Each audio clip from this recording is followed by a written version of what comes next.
Adam connut Ève, sa femme. Elle conçut et enfanta Caïn, et elle dit « J'ai formé un homme avec l'aide de l'Éternel ». Elle enfanta encore son frère Abel. Abel fut berger et Caïn fut le laboureur. Au bout de quelque temps, Caïn fit à l'Éternel une offrande des fruits de la terre. Et Abel, de son côté, en fit une des premiers-nés de son troupeau et de leur graisse.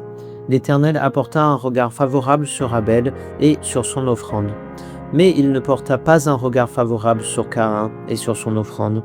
Caïn fut très irrité, et son visage fut abattu. Et l'Éternel dit à Caïn, « Pourquoi es-tu irrité, et pourquoi ton visage est-il abattu? Certainement, si tu agis bien, tu relèveras ton visage, et si tu agis mal, le péché se couche à la porte, et ses désirs se portent vers toi.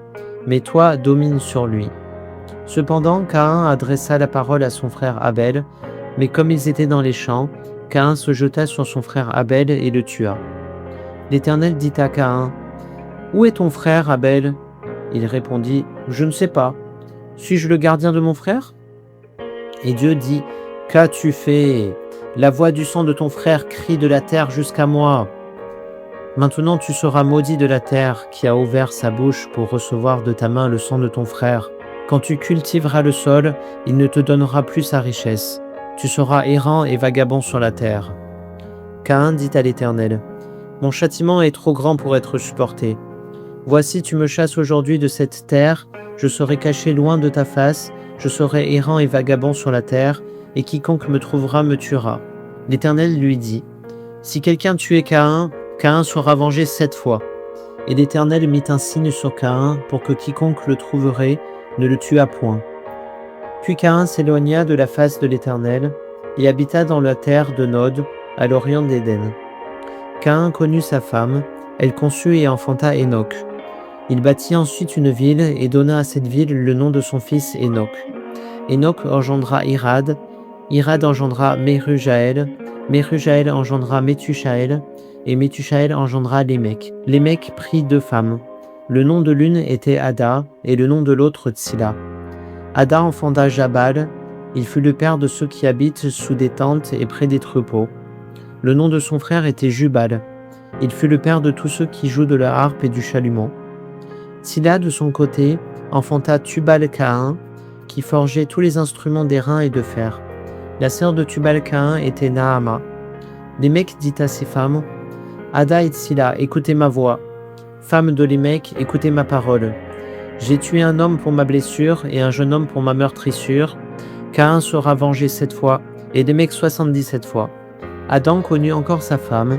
Elle enfanta un fils et l'appela du nom de Seth, car, dit-elle, Dieu m'a donné un autre fils à la place d'Abel que Caïn a tué.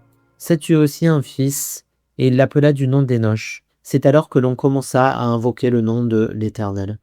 Voilà donc pour ce chapitre 4 de la Genèse, donc un chapitre qui est assez dur, parce que un meurtre est commis par Caïn sur son frère.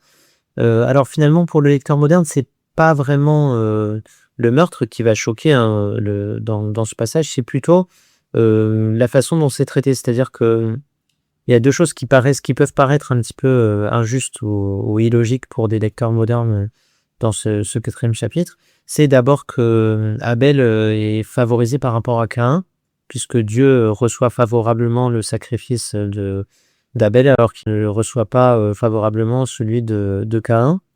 Donc il y a une sorte de inégalité à la base entre Caïn et Abel, d'une part. Donc ça permettrait presque de justifier un petit peu le meurtre de Caïn du point de vue d'un lectorat moderne.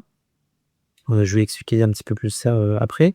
Et d'une autre part, malgré le meurtre, Dieu continue de protéger Caïn en disant qu'il serait vengé 7 fois s'il était tué. Voilà, donc pour reprendre cette question de l'inégalité, on voit bien que c'est quelque chose de récurrent un peu dans la Bible, c'est-à-dire que c'est Dieu quand même qui choisit à la base qui est égal ou qui ne l'est pas. Et c'est pas en fait à l'homme de choisir ni de restaurer cette égalité. Le travail de l'homme, c'est malgré la situation, malgré l'inégalité, de faire ses choix et de choisir d'être dans le bien ou dans le mal.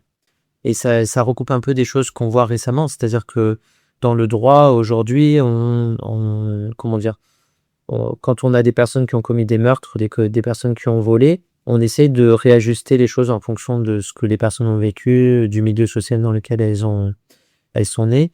Donc on a des gens, on dit voilà, cette personne avait une famille violente ou cette personne est née dans une famille défavorisée, donc on peut comprendre qu'ils aient commis telle ou telle action mauvaise et on essaye d'aménager les peines par rapport à ça.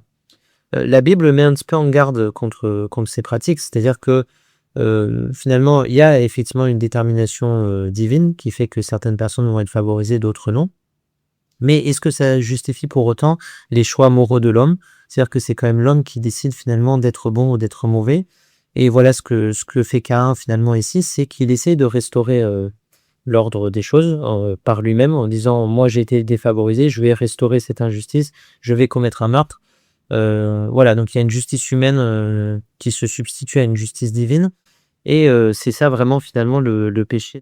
Alors il y a un passage dans le Nouveau Testament, que j'ai relu récemment, donc Matthieu 20, qui, une allégorie, du Christ, une parabole du Christ, hein, qui reprend un petit peu cette thématique. Donc dans cette parabole, le Christ, prend l'image du maître, hein, donc le maître qui est comme Dieu et ce maître, emploie, dans son champ, dans sa vigne, je pense que c'est une vigne, des employés et il leur promet, un salaire, hein, à chacun d'entre eux. Seulement à la fin, il y a des employés qui ont travaillé plus, des employés qui ont travaillé moins. Mais le maître décide de donner le même salaire à tout le monde et certains employés vont se plaindre en disant: «Nous, on a travaillé plus, comment ça se fait on a le même salaire que ceux qui ont travaillé moins?» Et là, le maître dit: «C'est pas votre affaire, voilà, moi je vous ai promis, 1 sou pour, votre travail. Que le voisin ou qu'un autre employé ait été favorisé ou défavorisé par rapport à vous, c'est pas le problème». Donc il y a effectivement, oui, une égalité, fondamentale, que Dieu pose, dès l'origine. Dieu décide finalement de ce qu'il fait avec sa création, puisqu'il a créé les hommes, il a créé la terre, il décide des égalités, des inégalités et c'est pas le problème des humains. Le problème des humains, c'est finalement avec leur bagage, avec ce qu'ils ont reçu, de faire le mieux possible, finalement. Voilà. La deuxième chose, qui est importante, c'est la question de pourquoi, finalement, Caïn est protégé par Dieu malgré son meurtre. Alors une fois que Dieu s'est aperçu du meurtre commis par, Caïn, il lui inflige des sentences, hein, donc des punitions. Finalement, Caïn se repent en implorant Dieu de supporter, le fardeau, avec lui parce que c'est un fardeau qui serait trop lourd, à porter. Donc finalement, Dieu entend cette repentance et il aménage un peu la peine de Caïn en portant un peu de son fardeau. Donc c'est une chose à mémoriser encore aujourd'hui, même si on pêche, voilà, si on est prêt à partager ce fardeau avec Dieu et à s'excuser, etc., Dieu prend en compte cette demande pour alléger ce fardeau. Autre chose d'un point de vue social, on peut voir aussi le fait que Dieu propose de venger 7 fois Caïn s'il est tué ou attaqué. Voilà, c'est aussi pour arrêter une sorte de spirale, finalement une sorte de loi du talion, hein, une spirale de violence humaine qui ferait que chacun vengerait les uns les autres en fonction de si l'un tue l'autre. Voilà. Donc Dieu essaie de stopper ce cercle de violence finalement en marquant directement Caïn de ces 7 vengeances au cas où il serait tué, hein. Voilà. Malheureusement, bien sûr, après Lémec reprendra ce passage pour se moquer de Dieu, pour se moquer de la loi divine et il remettra une couche sur ça en disant: «Moi, j'ai tué 2 personnes et moi, je serai vengé 77 fois». Voilà, donc Lémec marque un petit peu cette rupture de l'homme avec Dieu où il dit: «Nous, voilà, on peut être totalement indépendant, on n'a plus besoin de Dieu et c'est nous qui faisons notre propre loi». Et donc ça marque la fin un peu de cette relation entre l'homme et Dieu. Lémec va faire cette rupture-là, puis Dieu après va perdre confiance totalement en l'homme et on va voir ce que ça va donner ensuite avec Noé, etc. Donc Dieu essaie de, on va dire, faire table rase sur l'humanité.